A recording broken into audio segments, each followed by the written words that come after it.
How about a light topic? We've been too heavy. Let's talk Epstein a little bit. Speaking of the Mossad, I get more hate than Epstein does. You know this human trafficking crap? Yeah. They hate on me more with no convictions, not a single picture of a victim, not a single girl on the news saying I hurt her, zero. I get more hate than Epstein. Well, we've never heard this guy's voice. You're one of the leading voices in the world. I wonder if it's because the people who were on his island own the media. Ever crossed your mind? Maybe it's interesting. Maybe the people who are on his list own the media, and they're like, no, we didn't do human trafficking. This guy did. Let me tell you, the only thing I've ever tried to do with a girl in my house is get her out. Please leave. Please, the taxi's outside. Yeah, tomorrow. I'll definitely see you tomorrow. 100%. I'm a bit busy. Maybe later. I promise. Please go home. Supposedly I'm kidnapping. Garbage. So the fact that my brother and I get more hate for human trafficking than Epstein shows how susceptible people are to matrix programming. Let me, before we move into Epstein, I want to make this very clear, because everyone at home watching this, you need to check yourself. Check yourself. Do a self-diagnostic. If you can get a visceral emotional reaction to somebody you've never met because of something the media has said, you are a slave. You are a slave. If the media can sit down and tell you one side of a story and make you feel strongly and emotionally and angry against an individual you've never met and don't know the entire story of, you are slave-minded. My mind is so open. Let's talk about a subject that's going to get me in more trouble. You said 80%? 80. Before we go into this, let me get myself in more trouble. Will you write to me in jail? I will. Thank you, sir. That's a verbal deal right there. Contract. Sunglasses. Put them back Fucking on. go. Right. Fucking go. So I'm... Well, your collar, fix your collar. You can't. I can fucking do whatever the fuck I want. So pop that collar, Tate. Pop your shirt off real quick. I am so resistant to media programming that even when I know somebody is guilty of something, I still ask questions. So Diddy, is he guilty? Probably, yeah. I believe he's guilty. There's enough evidence around. He looks pretty guilty. But when the media is attacking him, I sit and think. I don't sit and think, Diddy's a piece of shit, Diddy's a piece of shit. I don't get programmed in the media. I sit and think, why only him? All of Hollywood's doing it. What did he do to get him in trouble? Because there's a whole bunch of others who've done the same things, but they're okay and he's not. Why did they randomly choose him? Did he stop obeying? Did he not re-sign the contract? Did he refuse to shut up about certain things? Why did they pluck him from the bunch of hundreds they could have gotten? That's what I think when the media attacks someone. So that's what a smart man thinks. When people see me on the news, Andrew Tate, and they say, okay, so he's had some girlfriends, and one girlfriend 10 years ago said he's a bad person, let's say. That applies to every man on earth. A slave will go, Andrew's a bad person. A smart man will go, why him? Why did they randomly choose this one guy when they could have chosen anyone? Why did they pick him? Well, let's look at the things he says. Oh, he talks against war. He talks against this. He talks against that. Oh, turns out he's an enemy of the slave mind and the programming. Maybe that's why. Intelligent people analyze why things are happening as opposed to feel emotionally invested in that event. So if you are watching something on the news, or if you have a strong opinion on someone you've never met, all these losers tweeting negatively at me who hate me so deeply because they saw a part of a YouTube video once and it offended them to their core. They can't stop tweeting against me. And Megyn Kelly thinks I'm bad and she's never even spoken to me. All these people are slave-minded. Use your brain and think for yourself. Why did they choose me?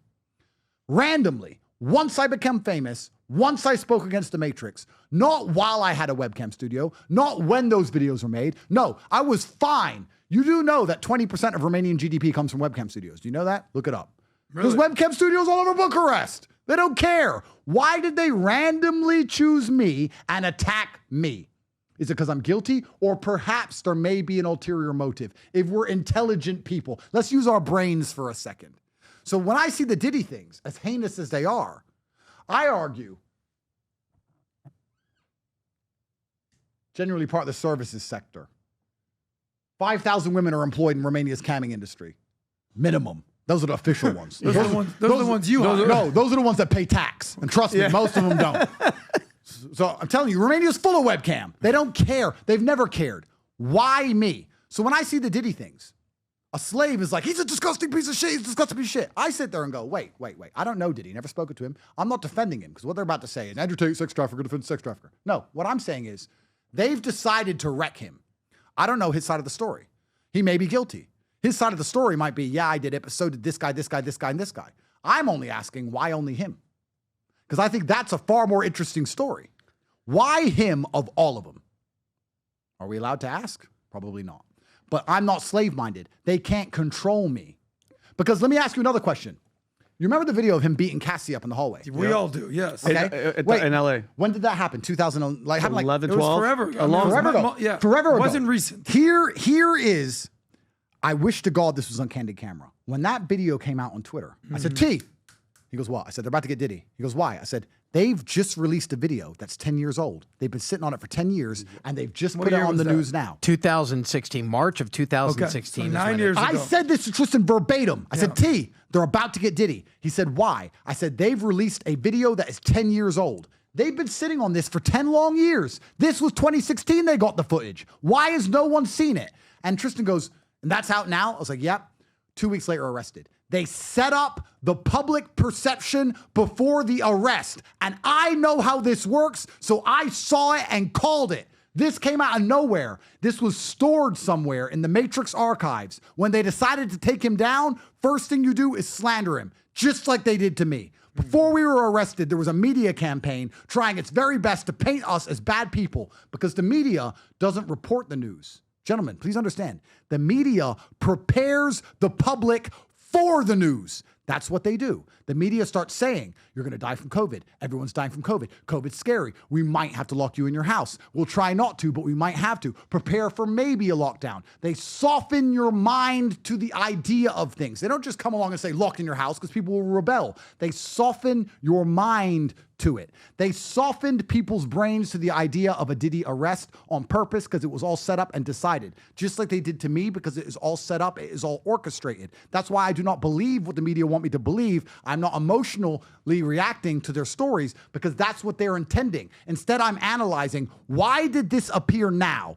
Why has this been said now? Why are they putting it out today? What is their further intentions? Why him? Why not the others? Why this one clip of Andrew Tate saying something which could be interpreted badly? Why are we not talking about Andrew Tate's charity, TatePledge.com, where he gives $25 million a year away? Why are we not talking about the dog shelters he runs in Romania? Why are we only talking about an old joke he made 10 years ago? Why? Nobody thinks why for any of this. And then they get played like a fool. And before you know it, they're being dragged down the path, thinking Andrew Tate's the worst man in the world with no criminal convictions. Before you know it, even senators, even governors of great states like Florida are not smart enough to stand up and answer a media question without falling for the trap, which makes them incompetent and unfit for leadership if they can't resist matrix programming. Do you want a governor who can be tricked by the matrix? Because I don't. Do you want an AG who's going to, instead of trying to solve the crime in Florida, find an innocent man and waste his time trying to put him in jail? Because I don't. But this is the world we're now living in.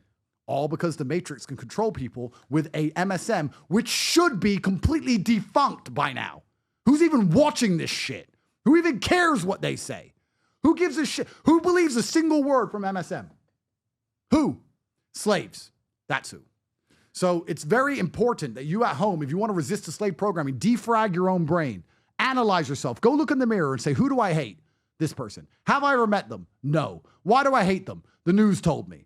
Wake up. Back at it again with the best app in the world, in my opinion, for networking. You know this because you use the app, Connect. But only if you know what new updates we got with Connect, which I'm announcing today, by the way. Today's Tuesday. At 3 o'clock today, I will be doing a private webinar. You can go register for it. If you haven't already, vtwebinar.com. The seats are getting filled up. Get your slot locked in today, 3 p.m. I'll give you the 3 announcements. Number 2, I'm going to give you 8 mistakes people make with networking. My whole life is a byproduct of networking and learning how to do it and learning from my mistakes. I'm going to share that with you today and give you a free PDF. And on top of that, a contest we're announcing today on how for you. Come join us at Kentucky Derby, the greatest 2 minutes in sports. At the Derby, 5th floor, biggest suite, finish line right there. Incredible experience. Join the webinar today. Again, 3 p.m. today on the webinar. Go to vtwebinar.com, register. I look forward to seeing you there.